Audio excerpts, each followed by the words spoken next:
रमता राम जपो रे प्राणी, अब तो सुन ले राम कहानी।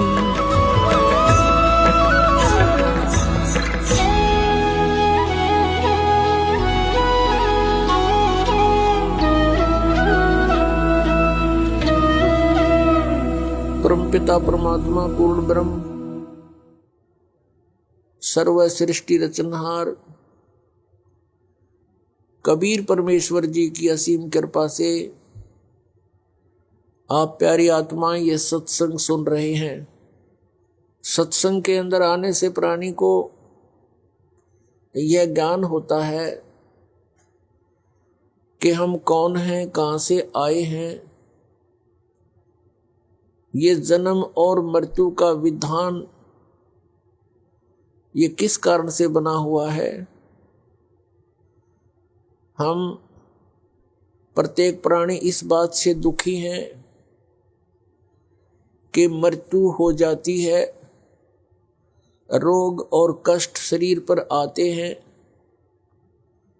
और हम इन्हीं के भय से, इन्हीं के बचाव में आजीवन लगे रहते हैं और मृत्यु भी होकर रहती है और कष्ट भी आ ही जाते हैं।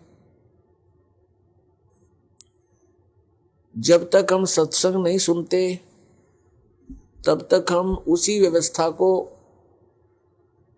अंतिम मान चुके होते हैं कि यहाँ ऐसा ही होता है और ये सबके साथ हो रहा है, ये तो होगा ही होगा। बस इसी आधार से हम फिर आगे सोचना बंद कर देते हैं।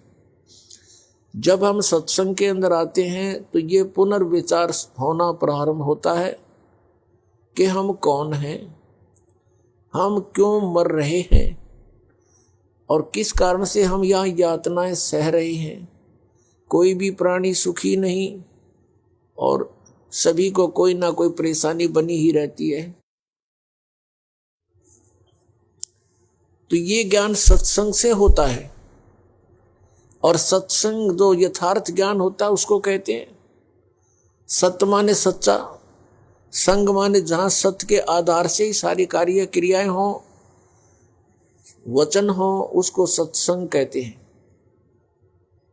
जिन महापुरुषों को तत्व ज्ञान नहीं है वो भी जन समूह एकत्र करके वो भी कहते हैं हम सत्संग करते हैं, लेकिन वो सत्संग नहीं जहां पर सत्य नहीं, जहां पर यथार्थ ज्ञान नहीं, वो सत्संग नहीं है। तो पुण्यात्माओं, आपका सौभाग्य है कि आपको ये सत्संग सुनने को मिला है। जैसे श्री ब्रह्मा जी, श्री विष्णु जी, श्री शिव जी को जो अजरो अमर बताकर सत्संग किया करते थे, कहते थे इनके कोई माता पिता नहीं, इनकी जन्म मृत्यु नहीं होती, ये सर्वेश्वर हैं। वो सत्संग नहीं था, भले ही वो सत्संग के नाम से दुनिया को इकट्ठी करते थे। उसके लिए थोड़ा प्रमाण देते हैं कि ब्रह्मा विष्णु महेश अजर अमर नहीं है, इनकी जन्म मृत्यु होती है, इनके माता पिता हैं। तो नीम हकीम थे, वो गुरु नहीं थे, उनके पास सत्संग नहीं था। देखिएगा श्री मद देवी भागवत गीता प्रेस गोरखपुर से प्रकाशित है। इसके संपादक हैं हनुमान प्रसाद पोदार, चिमन लाल गोस्वामी। प्रकाशक एवं मुद्रक हैं गीता प्रेस गोरखपुर, गोविंद भवन कार्यालय कोलकाता का संस्थान। इसके 123 पृष्ठ पर सारा कंसेप्ट क्लियर हो जाता है। ये देखिएगा, तीसरा स्कंद, ये लिखा तुम शुद्ध स्वरूपा हो। भगवान विष्णु अपनी माता दुर्गा की महिमा कह रहे, तुम शुद्ध स्वरूपा हो, यह सारा संसार तुम्ही से उद्भासित हो रहा है।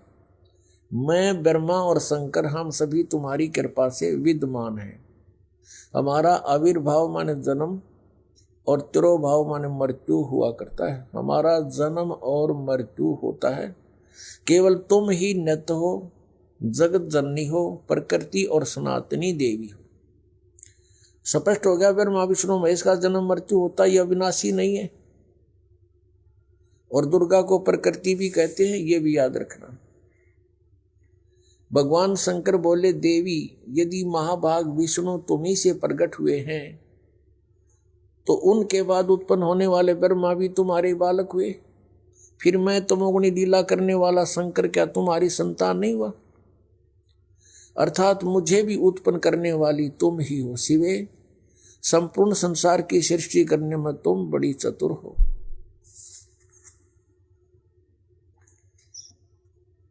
इस संसार की सृष्टि स्थिति और संहार में तुम्हारे गुण सदा समर्थ हैं। उन्हीं तीनों गुणों से उत्पन्न हम ब्रह्मा विष्णु एवं शंकर नियमानुसार कार्य में तत्पर रहते। हमारे सदग्रंथ बता रहे हैं कि ब्रह्मा विष्णु महेश जी ये नासवान है, इनकी जन्म मृत्यु होती है, ये इनकी समझो जीवन चरित्र है इन भगवानों का। इनकी माता दुर्गा जी है और पिता इनका ज्योत निरंजन काल है, और ये स्वयं स्वीकार कर रहे हैं कि हमारा जन्म मृत्यु होता है, आप हमारी माता हो, दुर्गा को कह रहे हैं। इस श्रीमद् देवी भागवत यानी देवी पुराण ने स्पष्ट कर दिया। नंबर 1 ब्रह्मा विष्णु महेश नासवान है, नंबर 2 दुर्गा इनकी माता है, रजगुण ब्रह्मा सदगुण विष्णु तमगुण शिव जी, ये तीसरा कंसेप्ट क्लियर किया। चौथा ये कर दिया कि ये केवल नियमित कार्य ही कर सकते हैं, ये किसी के संस्कार को यानी अच्छे को या बुरे को कम या ज्यादा नहीं कर सकते। और पांचवा ये हो गया कि दुर्गा को प्रकृति भी कहते हैं। तो पुण्यात्माओं जो ये ज्ञान देते थे वो सत्संग नहीं करते थे, वो सत्संग नहीं था, वो लोक वेद दंत कथा बकवाद थी, उसको सत्संग नहीं कह सकते। अब वर्तमान के अंदर जो सतपुरुष परमेश्वर कबीर देव जी द्वारा अपने मुखारविंद से बोली अमृतवाणी के अंदर से कुछ वाणी चुरा ली और उन वाणियों के आधार से स्वयं भू संत बन बैठे, हल्दी की गांठ से पंसारी बन गए वो, और उनको कख का पता नहीं, सतलोक सचखंड की बातें करते हैं। ये कौन से पंथ हैं? राधा स्वामी पंथ, इसकी सभी शाखाएं, इनके पास कख भी नहीं है, कोरा अज्ञान भरे हुए हैं, जनता को बर्बाद कर रहे हैं। सत्कर मानना पुण्यात्माओं, दास का उद्देश्य है कि सच्चाई को जनसाधारण के रूबरू करूं ताकि इन अज्ञानियों से पीछा छूटे जिन्होंने जीवन अपना भी नाश कर लिया और आपके लिए भी उबाधक बने हुए हैं।